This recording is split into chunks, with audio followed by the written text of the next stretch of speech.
Life is funny, isn't it? Sometimes you don't know what to believe. When something strange happens, people start searching for answers, and when they don't find the answers that they like, they just start making things up.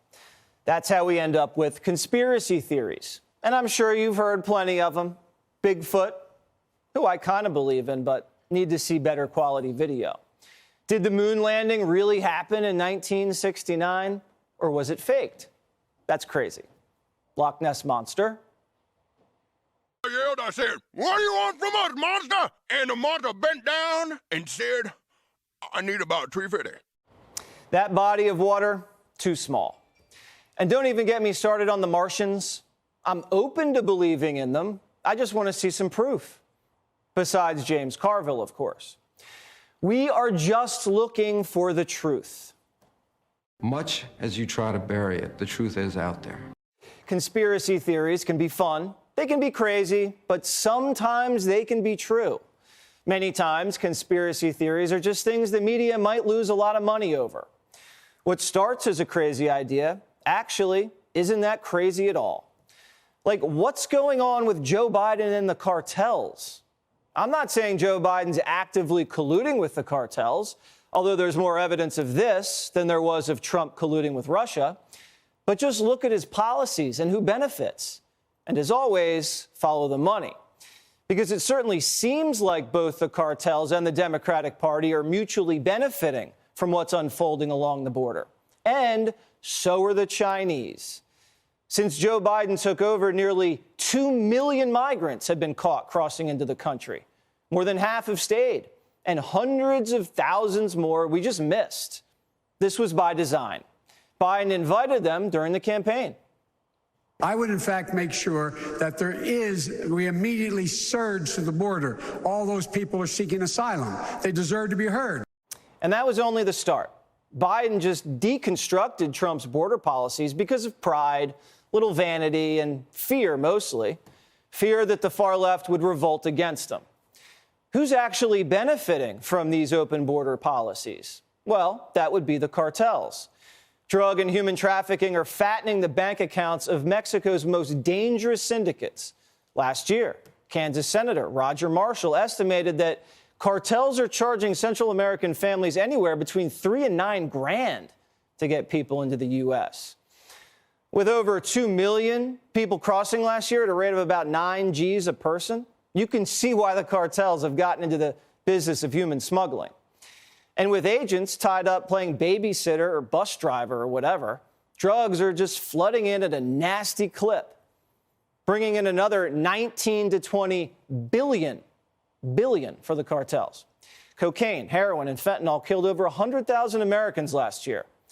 The Chinese ship the synthetics to the Mexican ports. The cartels drive the goods inland and then cook it into fentanyl at their labs, and then they move it north across our border. It hits the streets, puts Americans to sleep, and the profits are sent back south. Then they get washed. A congressional committee reported that Chinese brokers are laundering Mexican drug money through China's financial system. Why are we letting this happen? Biden was caught cold flying single adult male migrants into New York in the dead of night. You don't want to be somewhere where the spotlight is. Yeah. You want to try to keep it as down low as possible. A lot of this is just No, I get it. I just, like I said, stuff that we don't tell people, because what we don't want to do is attract attention. We don't want the media. Yeah. Like, we don't even know where we're going when they tell us. I have children. They act sneaky when they know they're up to no good. I get the whole secrecy and all this but this is even above my thing. yeah. You know what I mean? Like, you know what I mean? And why? You know why? You know why. Yeah, I know, but why? Who's in office? Yeah. That's why. Come on. No, but what's the big secret? Everybody knows it's happening. You know why? Because if it gets out, the government's betraying the American people. Why is Biden betraying us? These migrants can vote in New York City elections. They want citizens from other countries voting in American elections. 800,000 new voters here. They also pad the census for Democrats. In fact, they can go to college on my dime. So we rack up college debt, but Biden traffics dreamers who get tuition breaks. Not only that, a migrant can hold up a liquor store in Manhattan with a handgun, and he's only charged with a misdemeanor. And he can't get deported because we're in a sanctuary city. Joe Biden's running a human smuggling operation. The cartels hand them to Biden at the border, and then Biden puts them in buses and planes and then just sprinkles them all over the country. It's happening right in front of our own eyes. Illegals come in and help big business keep wages down, just what the donors want. Guess they got what they paid for. Migrants take cash so you can dodge taxes too.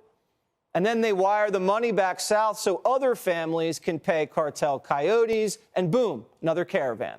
Just another batch of Democrat voters. Isn't this foreign interference in our elections? Biden's soft on China and the cartels while his family make money there. But Americans get hurt. But donors make a profit. Maybe this is why the Democrats don't care about border security. Or maybe this is just one big conspiracy theory.